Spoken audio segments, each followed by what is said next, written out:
Supreme court ने संभल की जामा मस्जिद के कुएं में पूजा करने पर रोक लगा दी है।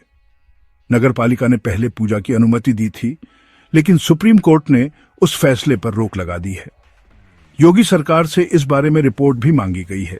सुप्रीम कोर्ट ने कहा है कि कुएं के आम इस्तेमाल पर कोई रोक नहीं है। 21 फरवरी को अगली सुनवाई है।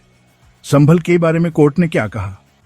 मस्जिद कमेटी ने एक अर्जी डालकर अपील की थी कि सब कुछ जैसे है वैसे ही रहे। कमेटी का कहना था कि अगर कुएं को मंदिर का कुआं मान लिया गया तो वहां पूजा शुरू हो जाएगी। इसीलिए सुप्रीम कोर्ट ने राज्य सरकार से पूरी रिपोर्ट मांगी है। 21 फरवरी को फिर सुनवाई होगी। हिंदू और मुस्लिम पक्ष की बातें सुनिए। सुनवाई में यूपी सरकार की तरफ से एडिशनल सॉलिसिटर जनरल के एम नटराज ने कहा कि कुआं सरकारी जमीन पर है, लेकिन मुस्लिम पक्ष ने इस पर आपत्ति जताई। उनका कहना था कि कुआं थोड़ा मस्जिद के अंदर है और थोड़ा बाहर, इसलिए सब कुछ जैसे है वैसे ही रखने को कहा गया।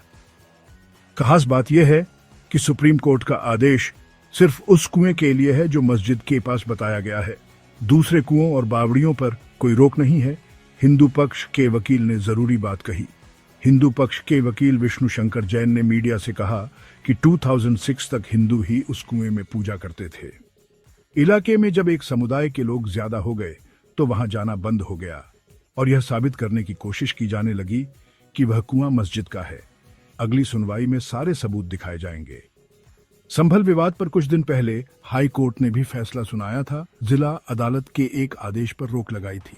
ईएस के बारे में और जानने के लिए यहां क्लिक करें।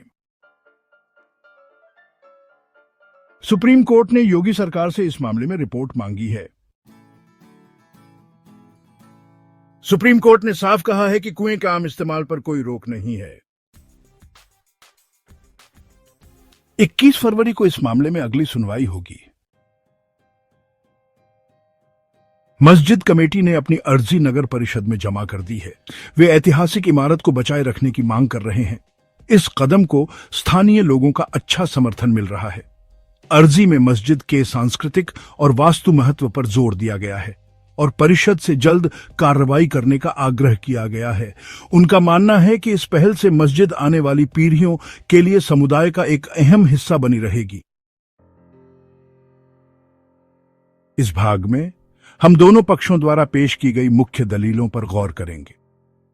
वादी पक्ष का तर्क है कि इस संरचना का ऐतिहासिक और सांस्कृतिक महत्व है, जबकि प्रतिवादी पक्ष का दावा है कि दावों में पर्याप्त सबूत नहीं है। यह एक गर्मागर्म बहस है जिसमें दोनों पक्ष अपने दावों का समर्थन करने के लिए ठोस तर्क पेश कर रहे हैं।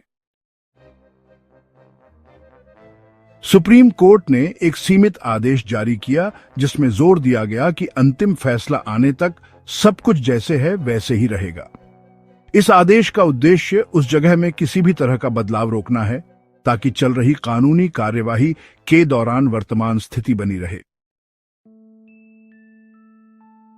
हिंदू पक्ष के वकील ने कहा कि सबूत साफ तौर पर उस जगह का ऐतिहासिक महत्व को दर्शाते हैं। उन्होंने तर्क दिया कि निष्कर्ष उनके दावे का समर्थन करते हैं और अदालत से अपने अंतिम फैसले में उस जगह के सांस्कृतिक और धार्मिक महत्व पर विचार करने का आग्रह किया। पिछले हाई कोर्ट के फैसले पर विचार करते हुए यह स्पष्ट है कि यह मामला वर्षों से विवादास्पद रहा है। हाई कोर्ट ने उस जगह के ऐतिहासिक मूल्य का हवाला देते हुए उसे संरक्षित रखने का फैसला सुनाया था। इस फैसले ने एक मिसाल कायम की है जो वर्तमान कानूनी लड़ाई को प्रभावित कर रही है और वादी द्वारा पेश की गई दलीलों को बल दे रही है।